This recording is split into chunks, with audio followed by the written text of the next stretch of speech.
Ini yang terjadi guys, jika peringkat satu pria Indonesia melawan peringkat satu putri Indonesia. Jangan anggap remeh. Irene Sukandar versus Susanto Megaranto.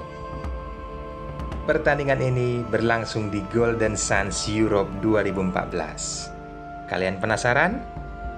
Sedikit informasi, Irene awalnya seperti kalah teman-teman, tetapi membalikkan keadaan dan Susanto Megaranto menyerah.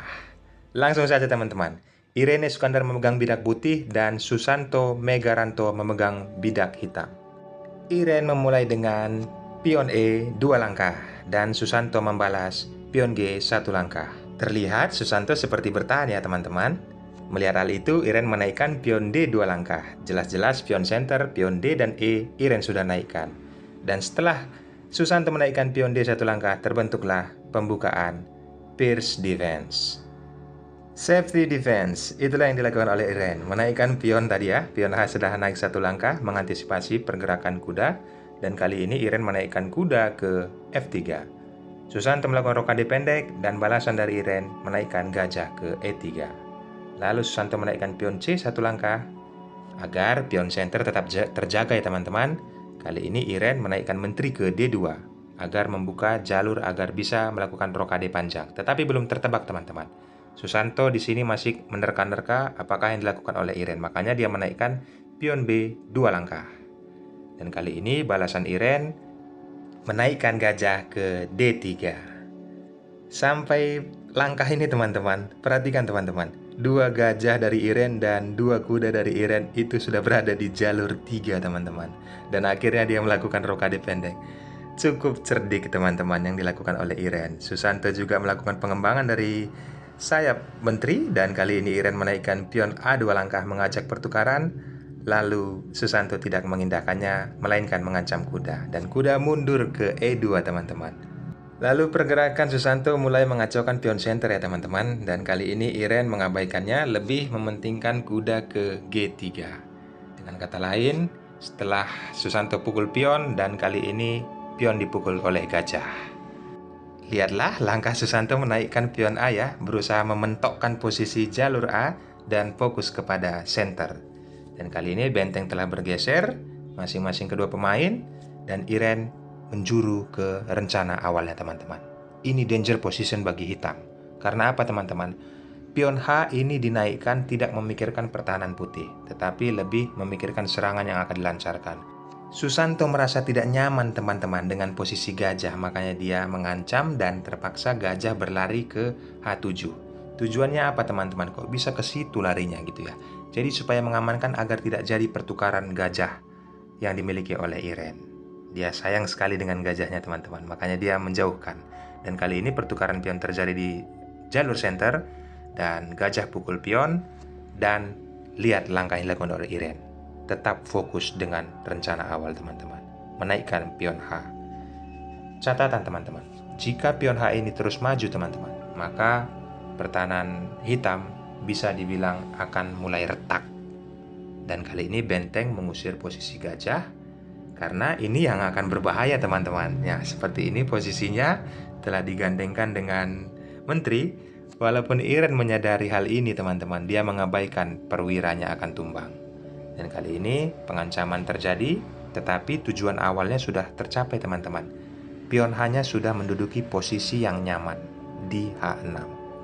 Walaupun keadaannya sekarang sudah berbeda, harus kehilangan 1 perwira karena pion akan memukul kuda, itu tidak mengurungkan niat awal dari Irene tersebut teman-teman.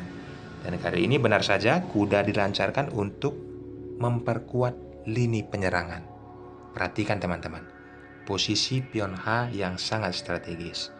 Tinggal manuver menteri ataupun gajah yang akan berspekulasi. Gajah memukul mundur agar kuda berlari tidak di tempat ini teman-teman. Kali ini kita lihat respon dari Irene. Apakah kudanya dimundurkan? Atau kalian punya option lain? Kalian bisa tulis di kolom komentar. Ini yang dilakukannya, mengancam benteng. Dan posisi kuda ini sudah duduk ya teman-teman, sudah aman di situ. Dan kali ini gajah mengancam kuda. Dengan kata arti, apabila kuda dibuka maka akan memakan benteng. Lihat pergerakan yang dilakukan oleh Iren. Benteng di double. Walaupun Susanto memakan pion pas di depan raja teman-teman, tetapi itu membuat nyaman posisi Raja Iren agar dia terlindungi dari pion yang dimiliki oleh Susanto tersebut. Makanya menteri mengepin posisi kuda. Apabila kuda membuka, maka menteri akan bisa didapatkan secara gratis. Dan kali ini benteng mengancam posisi gajah teman-teman. Sepertinya sudah tidak nyaman dan merasa ketakutan Susanto dengan gajah yang dimiliki oleh Iren. Langkah brilian yang dilakukan oleh Iren, kalian tahu apa teman-teman? Kalian bisa tebak atau pause dulu videonya. Langkah brilian yang dilakukan oleh Iren satu langkah ke depan ini. Ya, dia mengorbankan kembali kudanya, dan bukan pengorbanan teman-teman, tetapi pertukaran. Dia mengindahkan pertukaran tersebut karena apa? Posisinya kuda bisa memakan benteng dengan kata lain skak. Lalu dia memakan menteri dengan gajah. Setelah posisi ini terbentuk teman-teman, maka terlihat kondisi keamanan yang dimiliki oleh putih sangat nyaman. Dan terlihat jelas pada saat Susanto mengajak pertukaran benteng dengan gajah, hal itu diindahkan oleh Iren. Sekarang perhatikan, posisinya sekarang ada 4 perwira melawan 3 perwira, tetapi kualitas benteng itu sangat berbeda. Bahkan dengan kondisi sekarang ini teman-teman, dia mengajak pertukaran gajah, yang nantinya gajah ini akan mengajak pertukaran di G7. Lalu raja bergeser, tentu saja seperti apa yang diinginkan oleh Iren, dia meminta pertukaran tersebut. Setelah gajah pukul gajah dan pion pukul gajah, disinilah posisinya dinyatakan dan Susanto Megaranto menyerah. Loh, kenapa jari pelawi chess kayak gini masih panjang kok bisa menyerah? Lihat pion yang ada di G7 teman-teman. Dia sudah nyaman, satu langkah lagi akan menjadi promosi.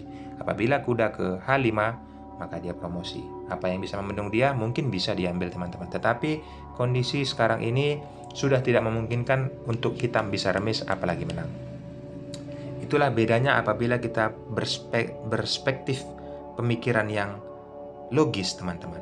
Apabila ini dijalankan memang masih panjang ceritanya, tetapi sudah bisa dibilang kategorikan 90% putih akan menang teman-teman, apabila tidak melakukan langkah blunder. Itulah sebabnya Susanto Megaranto tidak mau membuang-buang waktunya, dia menyatakan menyerah. Selamat buat Iren Sukandar. Maka itu teman-teman, pemikiran catur ini tidak memandang apakah gender laki atau perempuan, tetapi bisa fokus dengan langkah yang benar. Akhir kata saya ucapkan thanks and God bless. Jangan lupa komentar.